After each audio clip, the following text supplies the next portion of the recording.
I was about to set off on a vacation with my friends, using your card when Liam suddenly gave me a call.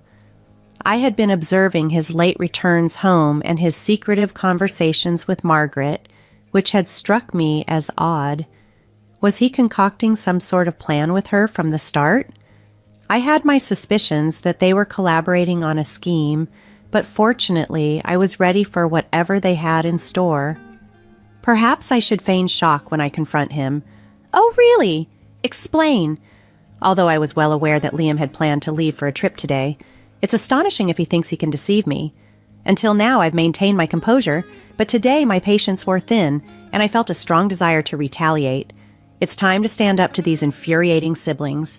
Once today is behind us, I expect the truth will come out. I hope they enjoy their trip, oblivious to the fact that I have an ally within their group. My name is Ashley, and at 35, I live with my husband, Liam. After graduating high school, I immediately began working at my current company. Over the years, I've gained significant experience and earned several certifications, securing a leadership role at the young age of 20. Despite being younger than Liam, I am his boss at work. I trained him along with 2 others after he joined the company. Despite our close ages, I quickly became his supervisor. We began dating, and after moving in together, our relationship followed a typical trajectory. However, after we got engaged, Liam suggested I become a stay-at-home wife, envisioning a future where I managed household affairs and we started a family soon. I voiced my concerns regarding our finances and my reluctance to quit my job, even after having children. Although I understood his desire to purchase a home, it irked me that he was uneasy about my higher income. I proposed a compromise. Let's focus on managing our wedding and buying a house for now, and decide on children and my job later. We agreed to proceed with that plan. Truthfully, I had no intention of leaving my job, but I proposed the idea to preempt Liam's persistent suggestions as our wedding approached. Our engagement celebration brought both families together, though Liam's sister Margaret was absent because she was traveling. I met her for the first time on our wedding day. She barged into the waiting room, gave me a quick once-over, and remarked, "So this is who Liam chose? A bit plain compared to his past choices, huh?" I mustered a smile and responded, "Nice to meet you, Margaret," but she just waved dismissively and left, leaving me to process her bold demeanor. It turned out my new sister-in-law was quite the character. Later, I introduced myself to Margaret's husband, who seemed genuinely nice. The wedding ceremony itself was lovely, and afterward, Liam and I were excited to start our lives in the new home we had chosen together. With a busy schedule anticipated, I dedicated more energy to my work. On what seemed like a typical day off, the doorbell rang. Busy inside, I let Liam answer it. He returned to the room, chatting and laughing. It was Margaret dropping by unexpectedly. She breezed in with a comment. "Hey there, Ashley. Liam's doing quite well, huh? Owning such a big house. Good for him, after all, he's my little brother." She then turned to me. "I've been working hard. Make yourself at home, Ashley. Don't we have some snacks or something? My sister's here, so hurry up." Something in Liam's demeanor shifted. He started acting superior, probably boasting to his sister that he had bought the house on his own. Although I had contributed to the down payment and was equally responsible for the mortgage payments, Liam insisted on having his name solely on the title. At that moment, it didn't seem important whose name was on the paperwork, but the way he portrayed it to Margaret irked me. Choosing to keep the peace, I refrained from making a scene and calmly offered, "Here are some snacks. Liam works hard, you know." "Why does Ashley sound so bossy?" Margaret whispered to Liam. I overheard and couldn't help but retort, "Well, I am Liam's supervisor at work. Oh, did I not mention that?" When I first joined the company, Ashley was already a manager. She had started her career immediately after high school, choosing to drop out to pursue work opportunities. I remember thinking to myself, if it had been me, I would have surpassed her achievements in no time. However, this thought led to a rather uncomfortable conversation one day. "You dropped out of high school?" I asked somewhat incredulously. "You seem so competent, yet I have more formal education than you." "It's true," she responded calmly. But remember, I'm your sister-in-law, and since you didn't finish school, I suppose I could ask you for anything, right? That remark struck me as odd. Is that really how it works? I wondered aloud. Ashley continued. According to my sister, what she says goes. If you don't agree, she might just kick you out. I was baffled by this logic. The idea that someone could demand anything from me just because I lacked a high school diploma seemed absurd, and the threat of being kicked out was just nonsensical. I managed to muster a polite smile and excused myself to the kitchen to avoid further awkwardness. From the kitchen, I could still hear their serious tones discussing the same topic. Shortly after, my sister-in-law followed me into the kitchen, her demeanor shifting to something more serious. Hey, Ashley, I need a favor, she said casually. I need to borrow some money, about $7,100. Can you help? $7,100, that's quite a bit, I replied, surprised. What do you need it for? It's just $7,100. You're a supervisor, right? You must have a good salary, she brushed off my concern. I need it for some remaining renovation costs on my new condo. Just days earlier, she had been boasting about her luxurious new condo. Now she was asking for money? Liam then chimed in from behind, suggesting that I should just hand over the money as he planned to lend it to his sister Margaret. Why would you decide that without consulting me first? I asked, taken aback. Listen, Ashley, either give me the money or I'll call our boss right now and say you want to quit. Which will it be? Resigned but cautious, I agreed, but on one condition. All right, Margaret, I'll lend you the money, but we need to draw up a promissory note. Even though we're family, I want it in writing. When you come to collect the money, make sure to bring your ID with a picture. Oh, such a hassle, she complained. But fine if you're going to give me the money. I'll be over tomorrow night. Despite her grumbling, Margaret did bring everything required the next day. Although I had never realized how much Liam was influenced by his sister until we got married, this experience underscored it vividly. No matter what I said, it seemed it wouldn't have made a difference. Later on, I discovered that Margaret used the money to buy designer items. Once she saw I was willing to lend money, she began to ask for more, though I made sure she signed a promissory note every single time. Over time, Margaret had borrowed around $15,000 from me. Just as I was starting to feel overwhelmed by the financial strain, an unexpected call from the office brought a much-needed lift to my spirits. I was being promoted from a supervisor to a department manager. Thrilled with the news, I couldn't wait to share it with Liam, who had taken the day off. I'm home, Liam! Guess what? I exclaimed, bursting with excitement. Welcome back, Ashley. You seem excited. What happened today? Liam responded, noticing my enthusiasm. My boss called me in and offered me the position of department manager. I've always dreamed of becoming the head manager, and this promotion brings me one step closer. Wait, what? Ashley, you're getting promoted? I don't understand. Did you accept the offer? Of course I did. I've always told you about my goal, remember? I replied, slightly puzzled by his reaction. Hold on, you should have asked for my permission before making such a decision. Plus, I've told you I wanted you to be a stay-at-home wife, haven't I? How come you're getting promoted and I'm still stuck in the same position? Doesn't that seem odd? That's not my fault, Liam. I've made it clear that I don't want to quit my job. Why you can't get promoted is beyond me.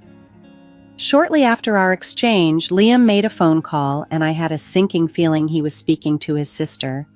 Sure enough, Margaret showed up a few minutes later. Hey, I heard you stole Liam's promotion opportunity. What's the big idea? She accused as soon as she walked in. I didn't steal anything. At our company, promotions are based on performance, I defended myself. So you're saying Liam's incompetent at his job? How dare you look down on him as his wife? This is ridiculous. Let's go grab some barbecue on her dime, Margaret snapped, her tone dripping with disdain. Before I could protest, they rummaged through my purse and took my bank card, and despite my attempts to resist, I was outnumbered and ultimately restrained. They left laughing while I was left in tears, regretting my life choices. I shouldn't have married such a man, I thought, realizing it was too late for regrets, but not too late for action. I need to find a good divorce lawyer. That night, Liam didn't come home. The next day at work, he approached me with a smug look. "Yesterday was a blast. Eating on someone else's dime is the best. Thanks for the treat," he said, handing me the receipt. It was from an upscale barbecue restaurant totaling $2,500, and there were also receipts from luxurious bars that added up to an unbelievable $8,000. I wanted to confront him right there, but the office was bustling with employees arriving for the day. So I held my tongue. On my way home, I checked the bank transactions and was shocked to see a total of $12,000 withdrawn. When I confronted Liam at home, I demanded, "Liam, what were you thinking? Spending $12,000 on fancy barbecue and luxurious bars? It's my money." It was money I had saved from before I was married, and just as I arrived home, Liam started complaining. "That money from your single days? Don't know, don't care. Can't do anything about it now since I've already spent it," he casually dismissed before locking himself in the bathroom. That was the last straw. Over the weekend, I decided to consult with a divorce attorney. Since that day, several weeks had passed, and my divorce preparations were moving forward smoothly. Meanwhile, Liam's behavior became increasingly suspicious. He often came home late and rushed out early on his days off. I even considered hiring a private investigator to keep tabs on him. One day, I received an unexpected call from Henry, my sister-in-law Margaret's husband. "Hello, is this Ashley's number?" "Yes, Henry." "It's rare to hear from you," I replied, puzzled. "Yeah, it's been a while. Anyway, is my wife there? Margaret?" "No, she's not here," I informed him. "I see. She's been coming home late and leaving without telling me on weekends. She said she was at Liam's place when I asked her yesterday." "That's odd. Liam's been acting similarly. Maybe they're going somewhere together. Honestly, it's none of my business anymore, so I don't care," I confessed. "Oh, and Henry, there's something I need to tell you too. Can you hear me out? None of your business anymore? What do you mean?" he asked, sounding concerned. I then told him everything that had transpired, the money I lent Margaret and the subsequent events. Upon hearing this, Henry sighed deeply. "Is that so? I'm sorry to hear about my wife. To be honest, I've been at my breaking point and considered getting a divorce, but I just couldn't take action." "Henry, you should use the evidence I've gathered. Maybe you should consider a divorce too. It's not fair for you to be stuck in this situation. Let's give those selfish siblings a taste of their own medicine." "Yeah, let's work together on this," he agreed. "By the way, I think Margaret and the others might be planning a trip. He mentioned that she had urged him to take a long vacation, and there were travel brochures on my vanity," I added. Curious, I decided to look inside a shelf that Liam had always told me not to touch. Sure enough, I found more travel brochures and club cards. It all started to make sense. "Henry, I think they might be planning a trip. I found some brochures. I've got an idea," I shared excitedly. As I explained my plan, Henry laughed and agreed to go along with it. We were both ready to turn the tables on our manipulative spouses. After deciding to collaborate, Henry and I continued our communication through texts and ended our phone call. I sent him several pieces of potential evidence that might be useful for his divorce case. Over the next couple of weeks, we meticulously plotted our next moves. 3 weeks later, early one morning, Liam left the house, a departure I was aware of because Henry had informed me the day before. A few hours into his outing, Liam called, sounding triumphant. "I'm going to have a blast using your card with my sis and friends," he boasted. His late nights and secretive calls with Margaret had already tipped me off that something was amiss. "Oh, really? What do you mean by that?" I played along, feigning ignorance. "Seriously, you didn't notice? We planned this trip ages ago. Henry was just our backup in case something went wrong. We thought you were getting too arrogant and decided it was time to teach you a lesson. Now you can't stand up to us anymore," he jeered. I kept my cool, replying, "I don't have to tolerate this any longer. I've been patient for so long. A little payback isn't too much to ask for. Feeling detached and void of emotion, I questioned him further. Liam, what did you say earlier about using my debit card? I have my card in my wallet, though. What are you talking about? Here it is. Wait, what the heck is this? There was confusion in his voice. You just noticed? A bit slow, huh? Didn't you take my old gym membership card from the fitness club I used to go to? It's the same color and same stiffness, I pointed out calmly. Oh my God, it does say fitness club, but I swear when I checked it looked like a debit card. Are you sure you didn't just mix them up? Liam was flustered. Hey, I heard everything because you're on speaker. Henry chimed in, equally confused. What's going on? Liam brought a fitness membership card. I'm sure I saw my debit card. Ah, so it was a scheme by Margaret and Liam, huh? I'm so disappointed, I revealed, feigning dismay. Last night I switched the debit card with the membership card. Seems like you didn't check this morning and just went with it. What, dude? What the heck are you playing at? Liam's voice crackled with frustration. No, I should be the one asking that, I retorted. Tough break, huh? Don't get too cocky just because you're my stepsister. Got it? You'll remember this when you get back. I've got gifts waiting for both of you when you come back. You trying to bribe us? I won't accept anything but cash, Liam shot back. We'll see about that. Look forward to it, I replied, dismissing his demands. That's beside the point. What should we do now? Oh, Ashley, can you send me some money? Liam's plea was desperate. I hung up the phone, having no desire to entertain any more of his nonsense. After Liam's manipulative message saying, "You better send it, okay?" Or worst case scenario, we still have Henry here, you know, I simply replied with, "Is that so?" and went back to sleep. However, my rest was short-lived.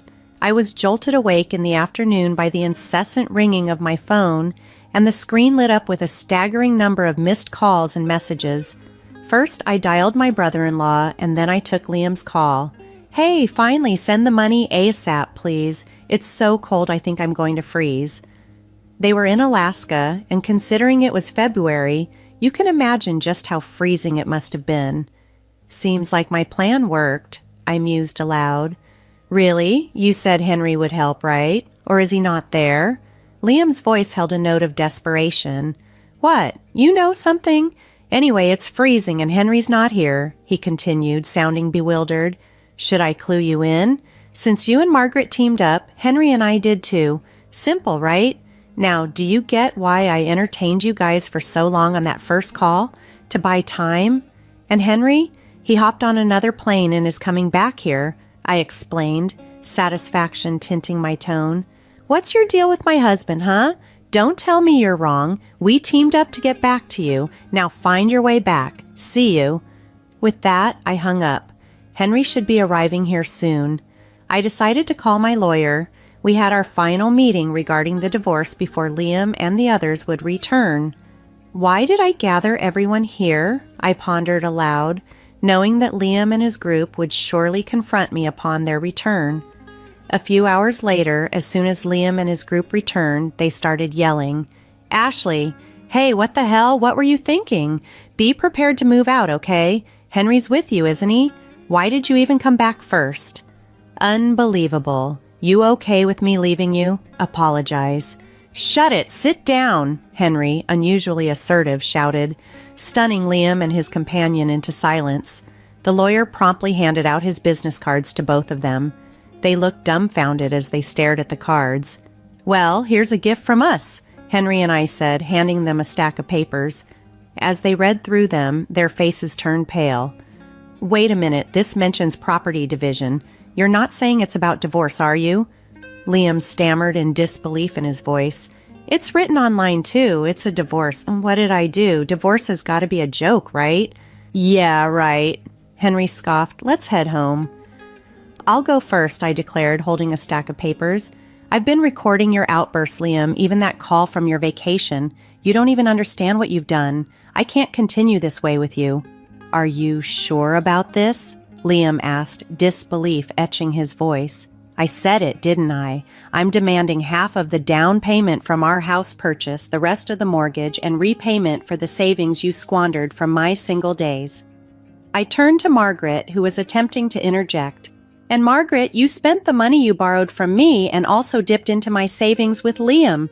You're going to repay that. No, wait, Liam, didn't you buy this house? And I never borrowed or used any of it. Margaret protested, her voice rising in panic. Please go through everything, I insisted calmly, gesturing towards the documents. There's a promissory note in there for the amount you've borrowed. No way. I don't know anything about this. If there's no proof, Margaret's voice trailed off as she grabbed a document, tearing it into pieces and tossing them aside. Simultaneously, Liam stomped on the voice recorder, smashing it under his foot. First of all, Liam, even if you destroy that recorder, there's still data on my computer. And Margaret, that wasn't the original document, I said, shaking my head at their rash actions. What the hell are you two doing? Liam blurted out, his frustration evident. Oops, indeed. You two don't think things through, I retorted. Margaret, I have a claim against you too. You spent all the savings and got cozy with that guy at the bar. Both of them were visibly shaken, tears forming as the reality of their situation dawned on them. I detailed the claims. Liam, you owe a total of $142,000, $10,000 for emotional damages, $120,000 for the down payment on the house, and $12,000 for miscellaneous expenses. There's also an upcoming loan repayment of $3,000. To Margaret, it amounts to $40,000, $10,000 for miscellaneous expenses, and $30,000 for a loan she acknowledged with a promissory note. Henry's claims against Margaret amount to $160,000, $40,000 for emotional damages, and $120,000 for miscellaneous expenses, without any division of assets like condos. I was confident they wouldn't sue, as the attorney cleverly added, if you sue, you're going to lose for sure.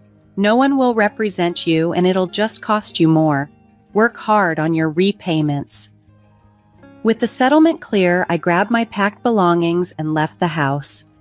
Word had spread at my office and Liam was transferred to another branch shortly after. Only a few weeks later, I received a message from Liam. Ashley, I want to see you. I never thought life without you would be this lonely. Can we give it another shot? You can work as much as you want. It's not gonna happen, goodbye, I responded firmly.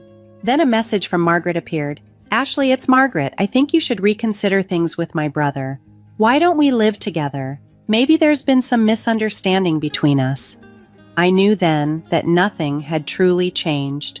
Their actions spoke louder than any words could, and my decision to leave was justified. I firmly told Margaret, I believe things will be better if we go our separate ways. It's not going to happen. I'm sorry, goodbye. Despite their pleas, I ignored them and blocked their contacts to move on. Henry did the same after receiving a similar call from them. Sometime later, while passing my old house in a taxi, I noticed it was up for sale.